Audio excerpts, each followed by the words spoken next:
Hi అండి అందరికీ మెంతికూర బంగాళదుంప ఫ్రై ఎలా చేయాలో చూపిస్తాను చూడండి. ఫస్ట్ మెంతికూర శుభ్రంగా కాడలు లేకుండా ఇలా ఆకుల కింద తీసుకుని శుభ్రంగా కడుక్కుని పెట్టుకోవాలి. ఆ తర్వాత బంగాళదుంపలు కోసుకుని ఉడకపెట్టుకోవాలి. ఉడకపెట్టుకున్నాక అప్పుడు తొక్క తీసుకుని ఇలా ముక్కల్లా కోసుకోవాలి పెద్ద పెద్దవి. బంగాళదుంప మెంతికూర ఫ్రై చెప్తాను కదండి. అందులోకి మనం కారం వాడకుండా పచ్చిమిరకాయలు 4 తీసుకుని ఇలా చిన్న చిన్న ముక్కలు కోసుకోవాలి. అలాగే ఉల్లిపాయలు తీసుకుని ఒక ఉల్లిపాయ ఇలా చిన్నగా ముక్కలు కట్ చేసుకోవాలి. అందులోకి నేను పెసరపప్పు కూడా వాడుతున్నాను. నేను 3 స్పూన్లు తీసుకున్నాను పెసరపప్పు. నేను ఫస్ట్ వేపి పెట్టుకున్నాను దోరగానే. ఇప్పుడు నీళ్ళు వేసి నానబెట్టుకోవాలి. ఒక 5 నిమిషాలు నానాక అప్పుడు ఇవి పక్కన తీసుకుని కడిగేసుకుని ఇలాగా పక్కన పెట్టుకోవాలి. ఒక 5 నిమిషాలు నానితే సరిపోద్ది ఇది పెసరపప్పు.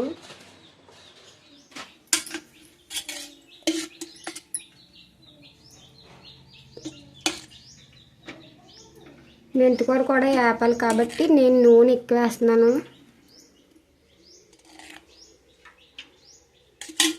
ఫస్ట్ నేను ఎల్లుల్లిపాయలు తొక్క తీసి కట్ చేసి పెట్టుకున్నాను. ఎల్లుల్లిపాయలు వేస్తున్నాను.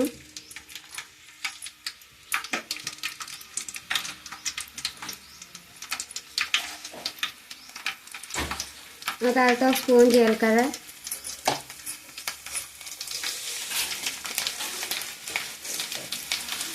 ఆ స్పూన్ ఆవాలు,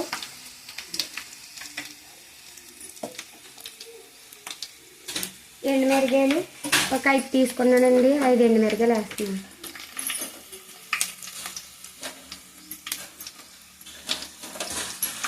ఇందాక కోసి పెట్టుకున్న ఉల్లిపాయలు ఉన్నాయి కదా అవి వేసుకుంటున్నాను. పచ్చిమిరకాయలు కూడా వేసుకుంటున్నాను. కరివేపాకు కూడా వేసుకుంటున్నాను. ఇలా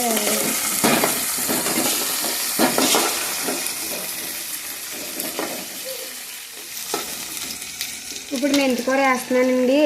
ఉల్లిపాయలు కట్ట దోరగా వేయిపోయి కాబట్టి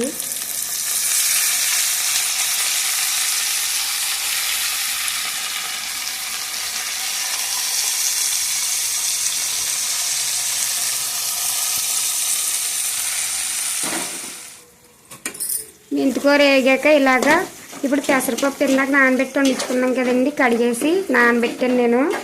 అది శుభ్రంగా నానింది. ఇప్పుడు ఇందులో వేస్తాను. ఇది కూడా వేగాలి. ఇలా కలుపుకుంటూ ఉండాలండి పెసరపప్పు వేసాక, లేకపోతే కింద అంటుకుపోతుంది. ఇప్పుడు పసుపు వేద్దాము. స్పూన్ పసుపు వేస్తున్నాను.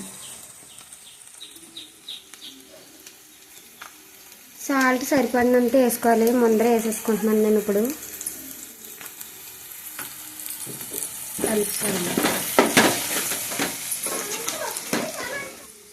ఇప్పుడు పసుపు సాల్ట్ అన్నీ వేసాక ఇలా బాగా వేగింది కదా. ఇప్పుడు బంగాళదుంపలు వేసుకుని బాగా కలుపుకుని ఒక 5 నిమిషాలు మూత పెట్టుకోవాలి. మధ్య మధ్యలో కలుపుకోవాలి.